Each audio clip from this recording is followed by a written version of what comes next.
بەناو یادی خوا لە خزمەتی کاک عەبدوڵای ئازادیانین دەهیاری ئاوایی یەنگیجە سەر بە شاری مەریوان ئاوایی یەنگیجەیەکێکە لەو ئاواییانەی کە لە وڵاتی ئێرانە لە بواری فەرهەنگی و کولتوریۆ بووە بە یەکێک لەو ئاواییانەی کە زۆرترین چالاکی کولتوری و فەرهەنگی تایەوە زۆربەی ئەم چالاکیانە وەواستەی دەهیاری ئێرەوە کاک عەبدوڵای ئازادیانەوە بووە کە لەم ئاواییە بە چالاکیەکانی خۆی و بە هاوکاری و هەماڵیەکە لە ئاوایە ڕێخستووە توانیوێتی ئەم چالاکیانە بکە جا بۆ زیاتر ئاگداربوونەوە لەسەر ئاستی چالاکیەکانی ئاوای یەنگیجە و کاک عەبدوڵای ئازادیان لە خزمەتی جەنابیانین و سڵاوی عەرزەکەین. عەلەیکوم سەلام و ڕەحمەتوڵڵا منی لە خزمەتی بینەرانی بەڕێزی شەبەکەی پەیام و هەروەها ئێوەی بەڕێزا ڕێز و سڵام هەیە و بە خیارەتتان عەرزەکەم. سپاس بە جەناب. کاک عەبدوڵا ئەگەر بکرێت جەنابەت خۆتان بناسێن بە بینەران بڕێ زیاتر لەگەڵ جەناب تا ئاشنا ببن. بەڵێ من عەبدوڵای ئازادیانم دەهیاری ئاوایی یەنگیجە لە بەشی خاومیراوای شارستانی مەریوان یەکێ لە ئاوایەکانی دەوری زرێبار. کامڵە ئەوەی کە ئێرە بە ئاوایەکی فەرهەنگی و کولتوری ناسراوە و زارن مەقامیشی هەیە پێمان بڵێ لە سەتحی ئێرانە مەقامی هەیە هۆکاری چییە چ چالاکیەکتان بووە کە ئێرە جیاواز بوو لە گوند و ئاواییەکانی تر. بەڵێ لێرە پێشتر هەر کاروباری فەرهەنگی کراوە بەڵام وەکو شاید بڵێم پێشسەرەتایە لە ساڵی 1970 خۆمانەکەنەوەنەوەکە لەبەر بردنەسەری ئاستی زانیاری خەڵک و هەروەها بە کەڵک وەرگرتن لە دەرفەتەکانی خەڵک بە تایبەت خەڵکی لادێ لە پاییز و لە زستانە دەرفەتیان زۆرە لەبەرەوە ئەو کاتانە بە فیڕۆ نەچێ و باش کەڵکی لێوەربگرین کەوتی نەبیری دامەزراندنی کتێبخانەیە کە ئەم کتێبخانە سەرەتای دەستپێکردنی چالاکی فەرهەنگیەکان بوو لە ئاوایی یەنگیجە. ئەم کتێبخانە بە هەزینەی خەڵک ئیدارە ئەکرێ. بەڵێ هەر خۆمان گشتی بوو لە ئەوڵەت دامەزرانەکەی هەر خۆمان عمومی و گشتی و دامانمەزران بەڵام دواتریش بۆ داواکاریمان کرد لە کاربەدەستان بۆ توانیتانە چەنە کتێبی بۆ جەمەکەن تا ئێستا تا ئێستا زیاتر لە 4500 جڵ کتێبی تایە کە هەموو بەشە جۆرە جۆرەکانەگرێتەوە. ئاستی بەدەمەوە هاتن و کتێبخوێندنەوەی خەڵک و گەنجان چۆنە لە ئەم کتێبخانەیە؟ وەڵا شکر بۆخوا جارێ لە ئەوڵە زۆر باش بوو لە ئەوڵە زۆر ڕازی بوون لەی خەڵکێ باش ڕویان کردە کتێبخانەکە کە ئێمە گەرچی دانانی کتێبخانەکە لە ئەوڵە مانوبوونێکی زۆری بوو بەڵام لەبەر ئەوە کە خەڵک پێشوازیان لێ کرد قەت مانوبوونمان نەهێناسی. ئەم کتێبخانە چۆن ئەیگەڕێنن مدیریەتەکەی چۆنە شێوازەکانی باس بکەیت؟ لە سەرەتاوە کردبوومان بەنەوە بە هەر هەفتانە هەر ڕۆژێکی دوو کەسمان بۆ دانابوو تا هەفتەکە دوایە هاو زۆر وەختی واج بوو جمعانەی شارەکراوە تا چەند ساڵێ بەم شێوە ئێدامەمان نایتر ئێستا کتێبداری هەیە و کتێبدارەکە ڕۆژانە ئەیکاتەوە. ڕازین لە ئەوەی کە ئەم کارتانە کردویە وا هەست دەکەن کە شتێکی ئیزافە بوو کردوتانەوە هیچ ئیسفادەیەکی نییە. شکر بەخوا زۆر ڕازین شاید بڵێم وەکو ئەوەی کە کارەکان تریش بە دوای کتێبخانە هات دەسی پێ کرد بەڵێ گشتی دەستکەوتی کتێبخانە بوو. وەکو دیارە ئەنجومەنی سەوزی چیا یەکێکە لە چالاکترین ئەنجومەنەکانی ژینگە پارێزی لە سەتحی ئێرانە حتا لەوانەیە لە ناوچەی شایانی ڕۆژەڵاتی ناوەڕاستی شایانی ڕەخەمێکە بۆ خۆی و لێرەوە دەستی پێکەوە جەنابش یەکێک بووی لە هەیئەت موسسی ئەم ئەنجومەنە. ئەم ئەنجومەنە چۆن بوو لێرەوە دەستی پێکرد ئەمە بیرۆکەی ئەمە چۆن دروست بووە چۆن بەم ئاستە بەرزە گەیشتووە؟ لەو کاتا کە کتێبخانەکەماندا ئەمەدران هاوکات دەگەل ئەویشا کاری ژینگەیمانەکرد لە ئاواییە و مەجموعی لە دۆستانیش لەم لاولاوە هەر خەری کاری ژینگە پارێزی و هەروەها بە تایبەت کوژانەوەی ئاوری دارستانەکان بوون. ئێمەش لەگەل دۆستانە کەسێک لە خەڵکی ئێرە و خەڵکی ئاوایی کانسپیکەی پاڵدەستمان و ئاوایی پیرتەفا هاتینە سەر ئەوە کە ئەم کارمانە کەمێک فەرمی بکەینەوە لە قاڵبی ڕێکخراوێکا بین کاری ژینگە پارێزی بکەین تر ئەوە بوو یەکەمین کۆبوونەوەکانی هەل لێرە دامەدرا و پێک هاتین لەسەرەوە کە ئەم ڕێکخراوە دامەدرێن کە لە سەرەتاوە ناوی ڕێکخراوی دارستان بوو لە یەکێ لە کۆبوونەوەکانە کە خەڵکی زۆر پێشوازی کرد و خەڵکی ناوشار و ئەم لاولا هاتن گۆڕا بە ئەنجومەن سەوزی چییە؟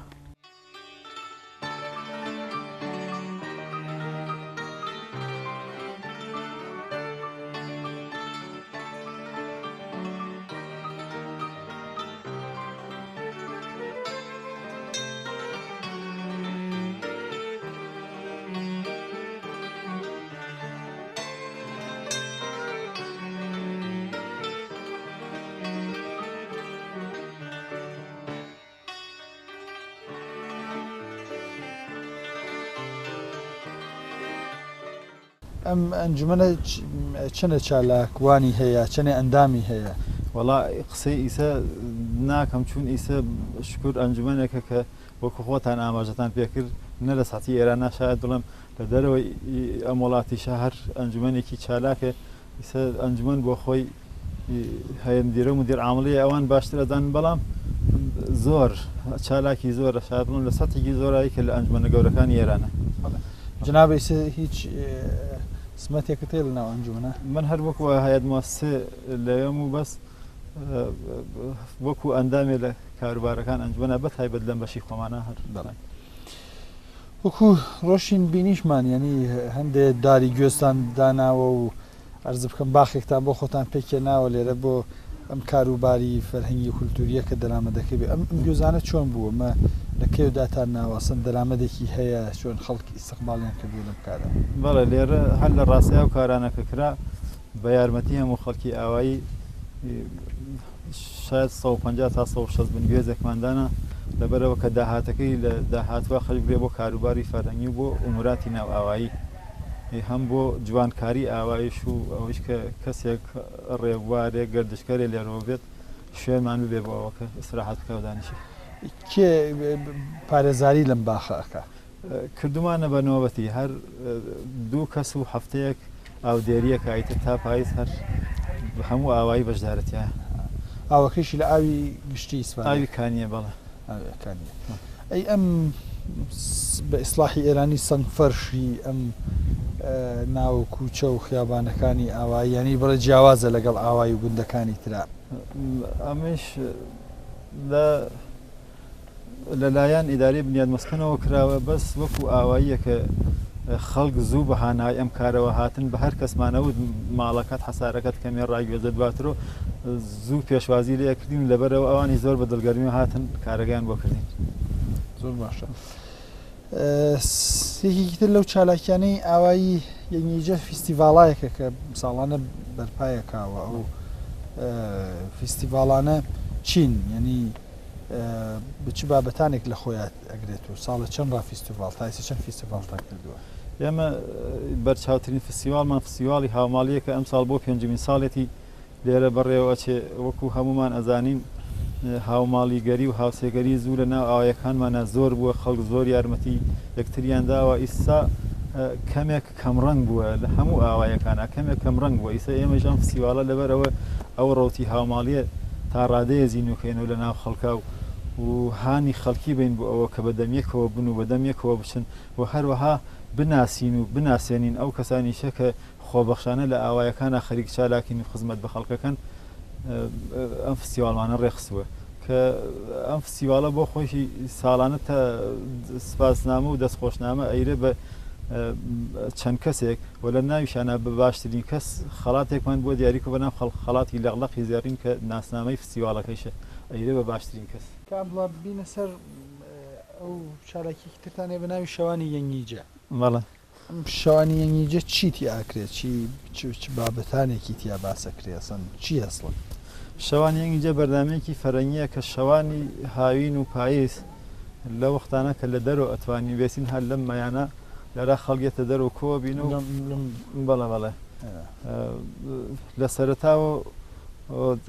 ناودارێکی کورد وەکو شاعر وەکو نووسەرێکی کورد ئەناسێنین بە خەڵکەکە و دواتریش فیلمێکی کوردی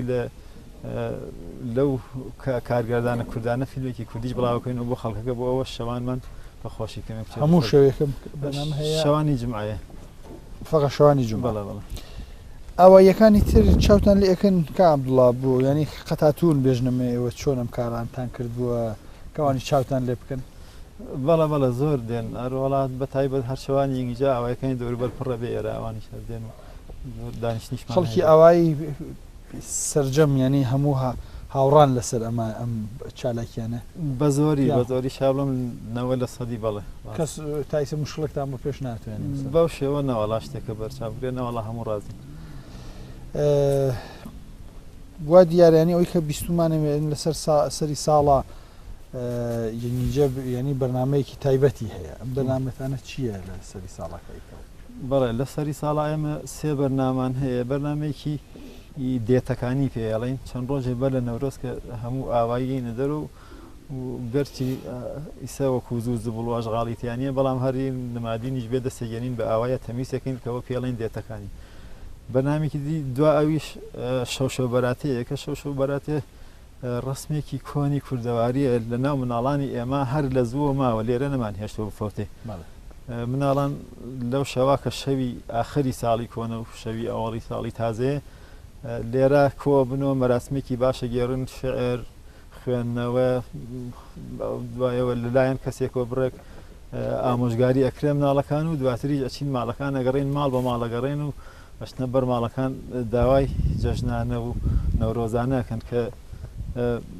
بە سێ شێوەیەکێکیان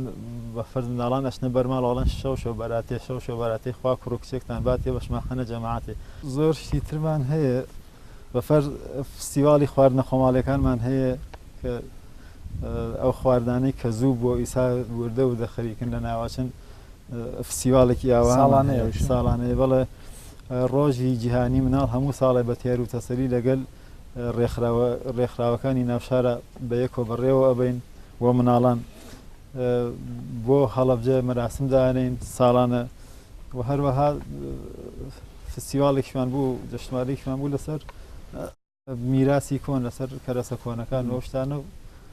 مەراسمی تایبەت مەراسمی تریشمان هەیە وەکو کلاسی فێرکاری خلاصە زۆر شتی تر کە ئیسە لێرە ناوترێ دانەدانە باس بکرێن